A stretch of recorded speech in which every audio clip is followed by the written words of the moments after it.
সত্য সেলুকাস বিচিত্র এই ক্ষমতা, হেরে গিয়েও গদি ছাড়তে রাজি নয় মমতা। বলছেন আমি তো হারিনি, আমি পদত্যাগ করব না। আমি জানি না ভারতবর্ষের ইতিহাসে এমন ঘটনা আগে কখনো ঘটেছে কিনা। সাংবিধানিকভাবে মমতা বন্দ্যোপাধ্যায় কি সত্যিই এমনটা করতে পারেন?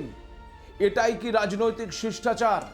সত্যিই যদি মমতা বন্দ্যোপাধ্যায় মুখ্যমন্ত্রীর পদ থেকে পদত্যাগ না করেন তবে কি হতে পারে? সাংবাদিক সম্মেলনে মমতা বন্দ্যোপাধ্যায় যে রাজনৈতিক শিষ্টাচারের কথা বলছেন, সেই শিষ্টাচার কি আদৌ তার দল রক্ষা করেছে? শুধু বিরোধীদের ওপর নয়, জানেন কি, শাসক হিসেবে তৃণমূল কংগ্রেসের 15 বছরের শাসনকালে আমাদের ওপর মানে ক্যালকাটা নিউজের ওপর কেন এবং কিভাবে আক্রমণ নেমে এসেছিল? জানেন কি, 2021 সালের ফলাফলের দিনটি কতটা ভয়ঙ্কর ছিল আমাদের জন্য? মমতা বন্দ্যোপাধ্যায় নির্বাচনে হেরে এখন নির্বাচন কমিশনকে ভিলেন বলছেন, আবার ইভিএম এর ব্যাটারির চার্জ নিয়ে প্রশ্ন তুলছেন। জানেন কি, ওই ইভিএম এর ব্যাটারি কিভাবে কাজ করে? মমতা বন্দ্যোপাধ্যায়ের এই অভিযোগ সত্য নাকি শুধুই অজুহাত? নমস্কার, আপনারা দেখতে শুরু করেছেন এডিটরস ডায়েরি। আমি ভাস্কর দত্ত আপনাদের আরও একটি নতুন এপিসোডে স্বাগত জানাই। আপনাদের অনেকেরই নিশ্চয়ই মনে আছে 2011 সালের ঘটনা। 2011 সালের 13ই মে এই রাজ্যে পরিবর্তন ঘটেছিল। দীর্ঘ 34 বছরের বাম জামানার অবসান ঘটেছিল। ভোটে জিতেছিলেন মমতা বন্দ্যোপাধ্যায়। কিন্তু সেদিন অর্থাৎ ওই 2011 সালের 13ই মে দুপুর 1:30টার মধ্যেই তৎকালীন মুখ্যমন্ত্রী বুদ্ধদেব ভট্টাচার্য সেদিন দুপুর 1:30টার মধ্যে সটান পৌঁছে গিয়েছিলেন রাজভবনে। রাজ্যপালের কাছে তুলে দিয়েছিলেন তার পদত্যাগপত্র। শিষ্টাচারের এক নজির রেখে গিয়েছিলেন বুদ্ধদেব ভট্টাচার্য, কিন্তু তার সেই শিষ্টাচারের নজির যেন আজকে ভেঙে চুরমার। বুদ্ধদেব বাবু সেদিন যে নিদর্শন রেখে গিয়েছিলেন তা ছিল রাজনৈতিক শিষ্টাচার, রাজনৈতিক সৌজন্য। আর মমতা বন্দ্যোপাধ্যায় বলছেন ডেমোক্রেসিতে কার্টেসির কথা। সত্য সেলুকাস কি বিচিত্র এই ক্ষমতা, হেরে গিয়েও গদি ছাড়তে চাইছেন না মমতা। প্রশ্ন হলো, সত্যিই যদি মমতা বন্দ্যোপাধ্যায় মুখ্যমন্ত্রীর পদ থেকে পদত্যাগ না করেন তবে কি হতে পারে?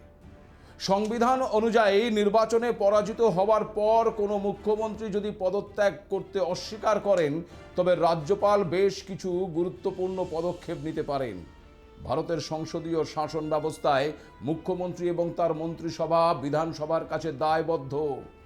সাংবিধানিকভাবে রাজ্যপাল কি কি পদক্ষেপ নিতে পারে তাহলে আসুন একবার দেখি। প্রথমত, মন্ত্রিসভা বরখাস্ত করতে পারেন। সংবিধানের 164-র 1 ধারা অনুযায়ী মুখ্যমন্ত্রী রাজ্যপালের সন্তোষ মানে প্লেজার অনুযায়ী পদে থাকেন। যদিও এই সন্তোষ খেয়াল খুশি মতন ব্যবহার করা যায় না, তবে নির্বাচনে সংখ্যাগরিষ্ঠতা হারানোর পরেও যদি মুখ্যমন্ত্রী পদত্যাগ না করেন তবে রাজ্যপাল ধরে নিতে পারেন যে সরকার বিধানসভায় আস্থা হারিয়েছে। এই পরিস্থিতিতে তিনি মুখ্যমন্ত্রীকে সরাসরি বরখাস্ত করার ক্ষমতা রাখেন। তবে কি এবার মুখ্যমন্ত্রী হিসেবে মমতা বন্দ্যোপাধ্যায়কে সরাসরি বরখাস্ত করবেন রাজ্যপাল? প্রশ্নটা কিন্তু উঠছে। দ্বিতীয়ত, বিধানসভার অধিবেশন আহ্বান এবং আস্থা ভোট। রাজ্যপাল মুখ্যমন্ত্রীকে অবিলম্বে বিধানসভার অধিবেশন ডেকে আস্থা ভোট বা সংখ্যাগরিষ্ঠতা প্রমাণের নির্দেশ দিতে পারে। যদি দেখা যায় মুখ্যমন্ত্রী সেখানে সংখ্যাগরিষ্ঠতা প্রমাণ করতে ব্যর্থ হয়েছেন এবং তবুও পদত্যাগ করছেন না, তবে রাজ্যপাল তাকে পদচ্যুত করতে পারেন। এখানে আপনাদেরকে জানিয়ে রাখি, 1994 সালের এসআর বোম্মাই বনাম ভারত সরকার মামলায় সুপ্রিম কোর্ট স্পষ্ট করেছে যে সংখ্যাগরিষ্ঠতা আছে কি নেই তা নির্ধারণ করার একমাত্র জায়গা হলো বিধানসভা। আর তৃতীয়ত হলো নতুন দলকে সরকার গঠনের আমন্ত্রণ জানাতে পারেন রাজ্যপাল। নির্বাচনের ফলাফলে যারা সংখ্যাগরিষ্ঠতা পেয়েছে রাজ্যপাল সেই দলকে বা সেই দলের নেতাকে সরকার গঠনের জন্য আমন্ত্রণ জানাতে পারেন। নতুন মুখ্যমন্ত্রী শপথ নেবার সঙ্গে সঙ্গেই বিদায়ী মুখ্যমন্ত্রীর পদ স্বয়ংক্রিয়ভাবে বিলুপ্ত হয়ে যায়। তাহলে কি মমতা বন্দ্যোপাধ্যায় বিলুপ্ত হয়ে যাবেন? প্রশ্নটা সেটাও। আবার চতুর্থত, রাষ্ট্রপতি শাসনের সুপারিশ করতে পারেন রাজ্যপাল। যদি বিদায়ী মুখ্যমন্ত্রী অসাংবিধানিক উপায়ে ক্ষমতা দখল করে রাখতে চাইছেন এমনটা মনে হয়, তবে রাজ্যপাল 356 ধারা অনুযায়ী রাজ্যে সাংবিধানিক অচলাবস্থা ঘোষণা করে রাষ্ট্রপতি শাসনের সুপারিশ করতে পারে। সেক্ষেত্রে কেন্দ্র শাসনভার গ্রহণ করবে। এছাড়াও বিধানসভা ভেঙে দেওয়ার ক্ষমতাও রয়েছে ওই রাজ্যপালের হাতে। রাজ্যপাল বিশেষ পরিস্থিতিতে বিধানসভা ভেঙে দেওয়ার ক্ষমতাটাও রাখেন। তবে যা মনে হচ্ছে, এতদূর এত কিছু ঘটার কোনো প্রয়োজন নেই। প্রথমত, মমতা বন্দ্যোপাধ্যায় নিজেই হেরেছেন। তিনি যে কেন্দ্রে হেরেছেন সে কেন্দ্রে হারার জন্য তিনি পুনর্মূল্যায়ন বা পুনর্গণনার আবার দাবি করতে পারেন বা আদালতে যেতে পারেন, সে অধিকার তার আছে। কিন্তু তার দলটাও যে পুরো নির্বাচনে হেরে একেবারে গোহারা, এই হারের দায় তো তাকে নিতে হবে এবং নিয়ে পদত্যাগ করতে হবে। আর যদি না করেন, তাহলে ওই যে এতক্ষণ আপনাদেরকে বললাম রাজ্যপালের কাছে কতগুলো অপশনস খোলা রয়েছে, সেই অপশনগুলো কাজে লাগাতে হবে। তার পাশাপাশি মমতা বন্দ্যোপাধ্যায় একজন বিধায়ক এবং একজন মুখ্যমন্ত্রী, তার একটা নির্দিষ্ট সময়কাল থাকে, সেই সময়কালটাও কিন্তু পেরিয়ে গেছে। স্বাভাবিকভাবেই তার ওই পদে থাকার আর কোনো অধিকারই থাকছে না। কিন্তু তারপরেও তিনি বলছেন, আমি তো হারিনি, আমি পদ ছাড়ব না। সরাসরি সাংবাদিক সম্মেলনে তিনি বলছেন মিডিয়ার সামনে যে তিনি পদত্যাগ করবেন না। গণতান্ত্রিক কাঠামোয় জনগণের ম্যান্ডেট বা জনমতই শেষ কথা। নির্বাচনের পরাজয়ের অর্থ হলো মুখ্যমন্ত্রীর নৈতিক এবং সাংবিধানিক উভয় দিক থেকেই ক্ষমতা হারিয়েছেন। তাই পদত্যাগ না করলেও রাজ্যপাল তার সাংবিধানিক ক্ষমতা প্রয়োগ করে নতুন সরকার গঠনের পথ প্রশস্ত করতে পারেন। কিন্তু প্রশ্ন হচ্ছে, কেন বলুন তো পদত্যাগ করতে চাইছেন না মমতা বন্দ্যোপাধ্যায়? গদির লোভ তো বলছেন অনেকে বটে, কিন্তু আর একটাও সন্দেহ রয়েছে। নবান্ন এই মুহূর্তে ঘিরে রয়েছে একেবারে কেন্দ্রীয় বাহিনীর দ্বারা। কোনো কিছুই ওই নবান্নের ভেতরে ঢোকানোও যাচ্ছে না, আবার নবান্ন থেকে বের করেও আনা যাচ্ছে না। এই ঘটনায় চিন্তিত নয় তো মমতা বন্দ্যোপাধ্যায়? তার কারণ ওই নবান্নের মধ্যেই তো রয়ে গেছে বিগত এই 15 বছরের কালা চিঠা। আর সেই সমস্ত ফাইল যদি হাতে উঠে যায় নতুন সরকারের, তাহলে কি বিপাকে পড়তে পারেন, এটা মনে করেই গদি ছাড়তে চাইছেন না মমতা বন্দ্যোপাধ্যায়? না, এ কথা আমি বলছি না, তবে এই প্রশ্ন উঠছে বিভিন্ন মানুষের মনে। এই প্রশ্নের উত্তর ওই মমতা বন্দ্যোপাধ্যায়কেই দিতে হবে। আর এই মমতা বন্দ্যোপাধ্যায়ের দল তৃণমূল কংগ্রেসের 15 বছরের শাসনকালে আমাদের ওপর, মানে ক্যালকাটা নিউজের ওপর কেন এবং কিভাবে আক্রমণ নেমে এসেছিল জানেন কি? 2021 সালের ফলাফলের দিনটি কতটা ভয়ঙ্কর ছিল আমাদের জন্য। সালটা 2018।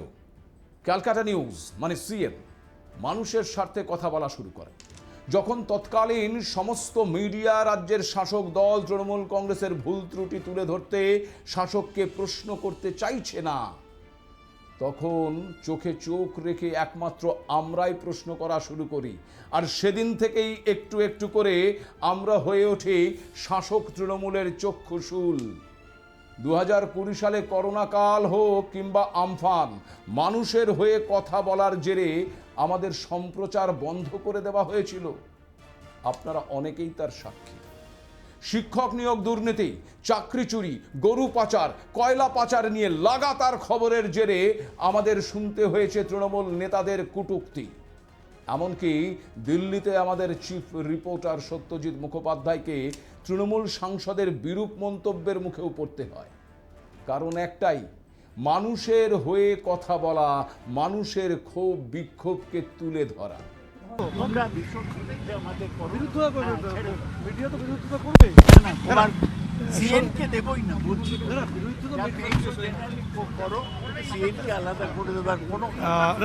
দুটো প্রশ্ন করতেই হবে, ক্রিটিসিজম তো মিডিয়া করবেই। আরে ভাই, তুমি আমায় জ্ঞান দিও না। মিডিয়া কি করবে? আমি 50-60 বছর পলিটিক্সে আছি, করবে না করবে জানি। কখন কোন মিডিয়া দালালি করে কখন করে না এগুলো আমরা জানি। আমার এটা বললো না, আমি তোমায় আলাদা করে বাইট দিই। কেমন আছে? কোন টিভি? দাদা স্যার না, কালকে হুমকি চিঠি দেওয়া হয়েছে। বাবা ওই দালালের দালালের দালালের দালালের দালালের দালাল দালাল দাদা কালকে হুমকি একবারে দালাল দালাল দালাল দাদা ফোনটা আটকে গেছে। কি করবো দা আটকে গেছে দালাল আবার দাদা শুধু নেতারাই নয়, রাজভবনের সামনে রীতিমতো তৃণমূল সমর্থকদের হেনস্থার মুখে পড়তে হয়েছিল আমাদের সাংবাদিককেও।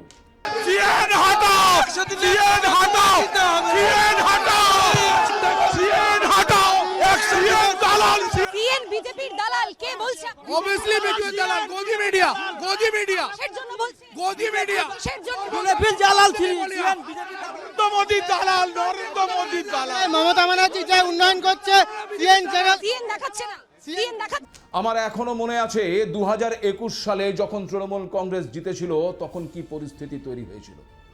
আমাদের কত সাংবাদিক তৃণমূলী সন্ত্রাসের ভয়ে ঘর ছাড়া হয়েছিল দীর্ঘদিন। আর শুধু সাংবাদিকরাই নয়, এই যে আমি আপনাদের সামনে এডিটরস ডায়েরি নিয়ে আসছি প্রতিদিন, আমার বিরুদ্ধেও মামলা রয়েছে। আমার এক সতীর্থ দেবাশিস চক্রবর্তী, যাকে আপনারা চেনেন, তার বিরুদ্ধেও মামলা হয়েছে। আমরা তো ছাপোষা কর্মী।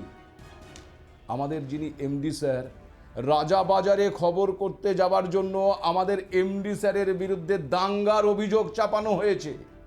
ভাবতে পারছেন শুধুমাত্র সত্যটা প্রকাশের জেরে আমাদের কি সহ্য করতে হয়েছে। আমরা ছাপোষা একটা ছোট্ট মিডিয়া, জোর করে গলা টিপে আমাদের কণ্ঠরোধ করা যেতে পারে, কিন্তু সাধারণ মানুষ, রাজ্যের আম জনতা, তাদের কি করে আটকাবে তৃণমূল কংগ্রেস, কি করে আটকাবে তার নেত্রী মমতা বন্দ্যোপাধ্যায়। জনতার রায় তাকে সিংহাসন থেকে নামিয়ে দিয়েছে। তিনি সিংহাসন ছাড়তে চাক বা না চাক, আজ জনতা বলছে মমতা বন্দ্যোপাধ্যায় ওই নবান্নে থাকার আর যোগ্যতা আপনার নেই। মানুষ, বাংলার মেয়েকে আর চাইছে না, চায়নি। আজ মমতা বন্দ্যোপাধ্যায়ের ডেমোক্রেসির কথা মনে পড়ছে, কাটেসির কথা বলছেন। সত্যি কি সে কথা তার মুখে শোভা পায়? মুখ্যমন্ত্রী বলছেন নির্বাচন কমিশন নাকি ভিলেন। ইভিএম এর চার্জ নিয়ে কথা বলছেন মুখ্যমন্ত্রী। অভিযোগ হলো যে ইভিএম গুলো ওই 54% বা 60% ব্যাটারি চার্জের সঙ্গে লক করা হয়েছিল ভোটের দিন, কিন্তু সেগুলো যখন আবার গণনার দিন খোলা হলো তখন তাতে 90% থেকে 95% চার্জ শো হয়েছে। আসলে এটা একটা ওই হোয়াটসঅ্যাপ ইউনিভার্সিটির তৈরি করা অভিযোগ বা অজুহাতও বলা যায়। কেন এই অজুহাত, কেন এই অভিযোগ তুলে ধরা হচ্ছে? আর মুখ্যমন্ত্রী মমতা বন্দ্যোপাধ্যায়ও তার সাংবাদিক সম্মেলনে সেই একই অভিযোগ তুলে ধরছেন। তাহলে শুনুন এই অভিযোগের আসল সারবর্তাটা। ভোটের দিন যখন একটি ইভিএম টানা চলে তখন ব্যাটারি থেকে অনবরত বিদ্যুৎ খরচ হয়। একে বলা হয় কন্টিনিউয়াস ডিসচার্জ। এই সময় ব্যাটারির ভোল্টেজ সাময়িকভাবে কিছুটা কমে যায়, যার ফলে ডিসপ্লেতে চার্জের শতাংশ কম দেখায়। ভোট শেষ হওয়ার পর যখন ওই মেশিনটি বন্ধ করে দীর্ঘ সময় আবার রেখে দেওয়া হয় তখন ব্যাটারির রাসায়নিক বিক্রিয়াগুলো স্থিতিশীল হয় এবং ব্যাটারি তার আসল ভোল্টেজ আবার একটু একটু করে ফিরে পায়। একেই বলে ভোল্টেজ রিকভারি। এর ফলে পরে যখন আবার সেই মেশিনটি খোলা হয় বা চালু করা হয় তখন সেন্সর আগের তুলনায় বেশি চার্জ প্রদর্শন করতে পারে। এই ইভিএমগুলোতে সাধারণত লিথিয়াম ব্যাটারি ব্যবহার করা হয় না, বরং অ্যালকালাইন ব্যাটারি ব্যবহার করা হয়, যা রিচার্জেবল নয়। এই ধরনের ব্যাটারির একটা বৈশিষ্ট্য রয়েছে, আর তা হলো ব্যবহারের পর বিশ্রাম দিলে এদের ভোল্টেজ কিছুটা বৃদ্ধি পায়। অর্থাৎ বুঝতে পারছেন গোটা বিষয়টা। ভোটের দিন আমরা যখন ভোট দিতে গেছি তখন একটা ইভিএম এর ওপর প্রচুর সংখ্যক ভোটার ভোট প্রদান করেছে, তার চার্জ শেষ হয়েছে। এবার ভোট শেষ হওয়ার পর যখন ওই ইভিএম মেশিনটিকে লক করা হয়েছে খুব স্বাভাবিকভাবেই তার চার্জ কমে গেছে, তখন সেটা 55% কিংবা 40%, কখনো 60% দেখিয়েছে। এরপর সে ইভিএমটি বন্ধ করে দেওয়া হয়েছে, তাকে লক করে দেওয়া হয়েছে এবং সেটা গত 3 দিন ধরে ওই স্ট্রং রুমে পড়েছিল। এই বিশ্রাম পাওয়ার ফলে সেই ব্যাটারিগুলো আবার আপনা থেকে চার্জ হয়েছে, অ্যালকালাইন ব্যাটারির যারা ধর্ম।